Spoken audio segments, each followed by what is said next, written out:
must expand, but how can your mission expand until your breast expands? And so when God raised Moses, you say, Farrakhan, what does this have to do with your world trip?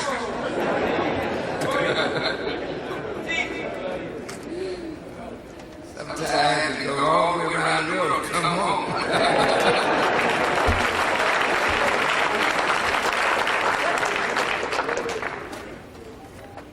Yeah. So, what I'm suggesting is that the mission of the Honorable Elijah Muhammad and those of us who have heard his message must not be limited in our thinking, but you can't help but be limited until you are broadened and your breast expanded. And so Moses, when he received the mission from God to the children of Israel, he asked for a helper. He prayed for a helper. Now the most beautiful explanation of that help is found in the Holy Quran. The Bible has a wonderful explanation. He didn't speak a clear language. He had an impediment of speech. And he was afraid to go before Pharaoh because he felt that Pharaoh would reject him because he didn't speak a distinct language. So he, out of a fear of his weakness, asked God to give him his brother Aaron as a helper. Well, God may not necessarily answer out of your weakness because he told Moses, well, look, who made your mouth? Well, don't come to me with your mouth is inadequate. I made your mouth. And I also made Pharaoh. And I made his ears. And I made his heart. So if I command you to go, don't give me any excuse about this or that. Go do what I told you to do. Go tell Pharaoh what I said. That's the way God operates. He always takes a weak servant, you know what I mean, and smacks him around a little bit, get him shaped up. But then he gave him what he asked for. But not out of his weakness, but out of God's comprehensive and consummate knowledge of his servant's needs. In the Quran, in Surah Al-Taha, the 20th chapter of the Quran, Moses is praying, and he said, "O Allah, loosen the knot from my tongue and expand for me my breast, and give me an aider, a helper, a minister from among my own family, that he may share my burden, and strengthen me by him." Now look at the words. Loosen the knot from my tongue. Why was there a knot in his tongue? He wanted the people to understand his word. Well, why wasn't his word clear and understandable? Because in the first instance, when you have a people that have been in bondage for 400 years, they are like spiritual babies, and you cannot give them the meat of the word. Even as God said through Paul to the Gentiles, they had not had the word. Give them not the meat, but give them the sincere milk of the word. Babies can't chew meat. They have no teeth. If you give them meat, you will kill them. So it is with a people who have been reared for 400 years in falsehood and false imagery and false concepts sunsets. You have to come to them with darkness mixed with light. And that's the way the dawn of light is. It is darkness mixed with light because the brightness of the light when you've been asleep a long time can blind you. So light does not come in its zenith, it comes gradually.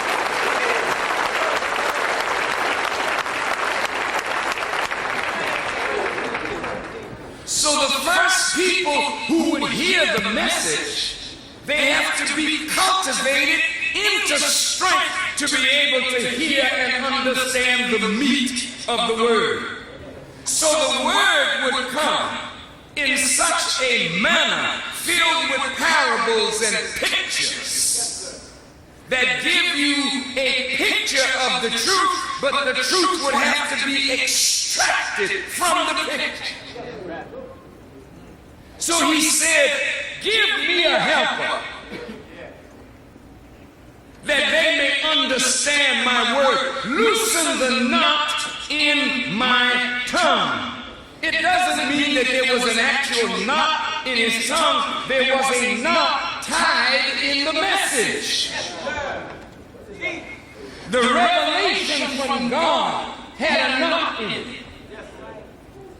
And the only way that the people would understand, not the little people, but the broad mass of people, is that the knot had to be taken out of the language. So when the time had come, listen now, for that knot to be taken out, and the mission of Moses expanded to include the whole of humanity. He said, expand for me my breast. Well, what is in your breast? It is your heart. It is your lungs. These two vital organs of life itself are in the breast of the human being, protected by the bones of the ribs. The lungs allow you to breathe. Who is the most talked of man in the Quran, more so than Jesus, more so than even Muhammad. Moses is the principal figure. And in the Bible, the first 5 books, called the Pentateuch, are given to Moses. And they form the fundamental base of what you call Judeo-Christian theology. Is that correct? So you can't discard Moses. When you discard Moses, you discard the Pentateuch. That means Genesis, Exodus, right? Leviticus, Deuteronomy. Is that right? And Numbers. So you got those 5 books, and they actually form the basis of religious law that governs the Jewish people. Is that correct? And Jesus stands on the Pentateuch. He said, I did not come to change the law, but to fulfill what was written in the law. So Jesus becomes the mountain or the peak of the mountain that the law supports. So now, what I'm suggesting to you is that Moses was to have a counterpart who Moses was a sign of that would appear in the last days. You can't have a man like Moses unless you have circumstances like the circumstances that brought Moses into existence. Huh? So you had 400 years of the children of Israel in bondage. 400 years in bondage means people are going to be crying out, longing for, pleading for, praying for deliverance from that condition. And the longer they suffer, the longer they pray, the longer they hope, the stronger will be the answer to that hope in the person of a human being born to deliver his people. Now I want you to listen.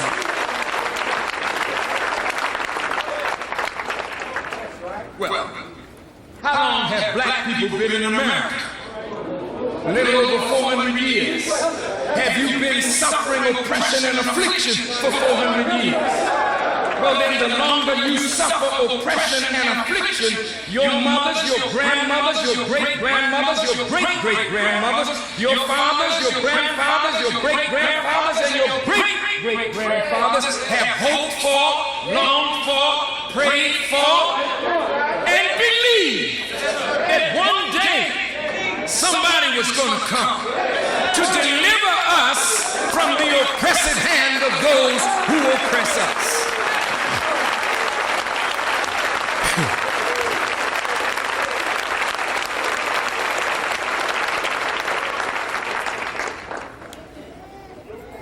And so, if that was so then, it is so now.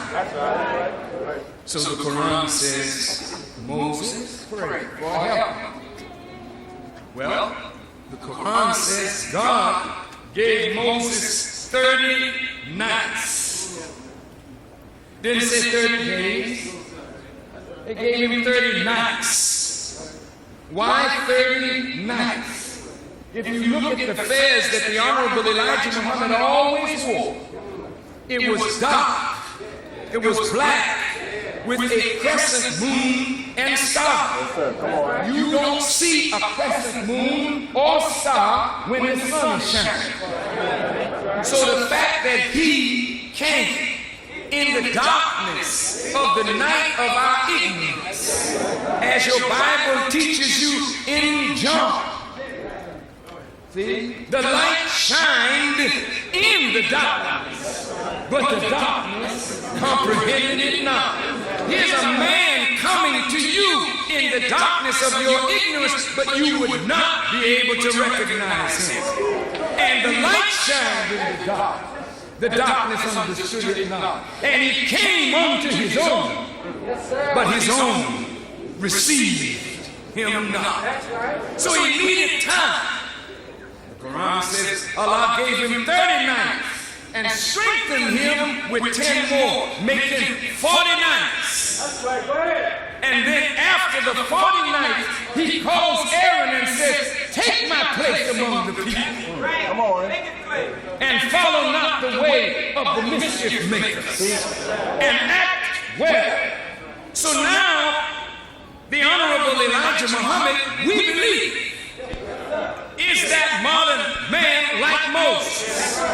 He's the only black man in modern times that didn't ask for integration with the slave master and his children. He asked for us to separate and form a nation of our own, to seek land of our own, that we could build a kingdom to the glory of God and not be in a godless society.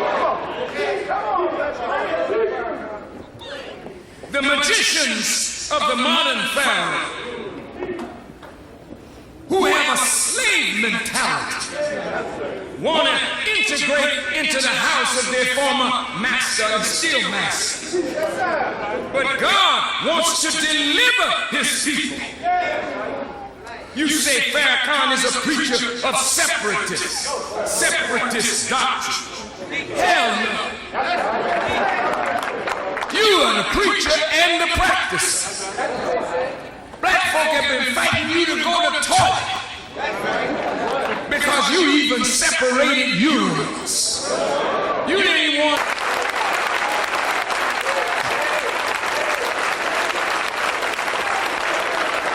So all God was saying to Moses is, since they don't want you, I want you. God talking.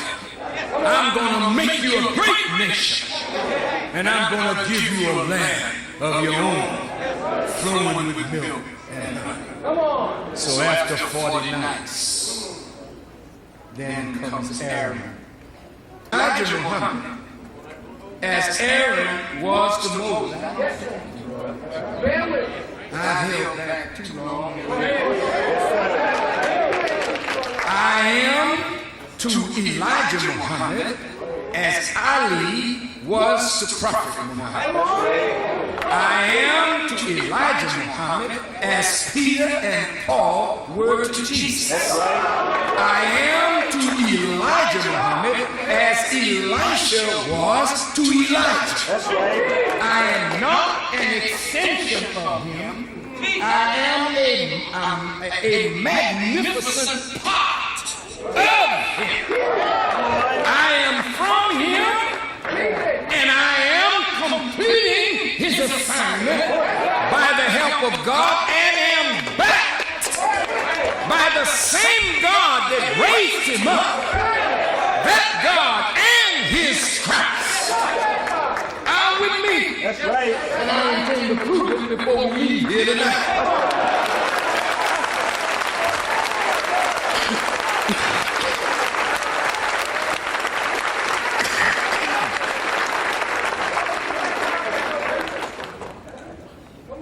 So, I'm here in Miami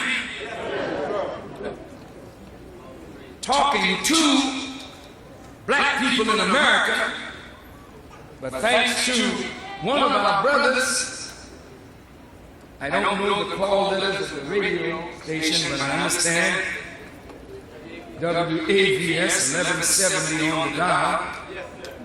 It's being heard in the Bahamas. All right. And in parts of the Caribbean. All right. Because it's written in the book that the isles await his law. Come on. Bring it. So now, I thought that I should introduce myself and introduce you to the broader concept of the work of the Nation of Islam. Those of you who do not wish to share the message of the Honorable Elijah Muhammad with Native Americans, then you can go ahead with your exclusivity. Right? But Farrakhan has an assignment. Yes, sir. And you can either help me in my assignment, but you will never be able to hinder me. You can't do that. Even if all of you with the government of the United States teamed up to work against me, I'm still going to be the winner. I intend to make that very clear before the night is over.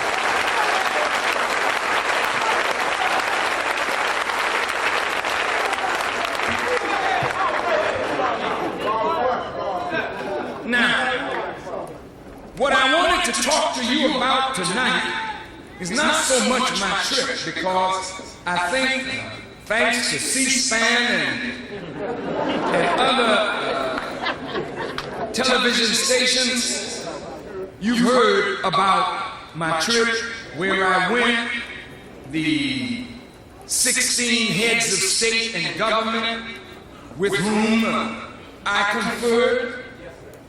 And in a matter of a short 48 hours or 72 hours notice, I was able to get into presidential palaces and mansions to speak about the condition of Africa, the condition of blacks in America, and the condition of third world people. I was received as a king.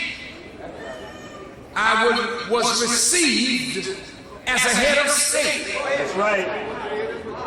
I had an army in every country securing me. That's right. My own security don't carry weapons, but I have plenty of them around me. Make it play. They put me in bulletproof vehicles.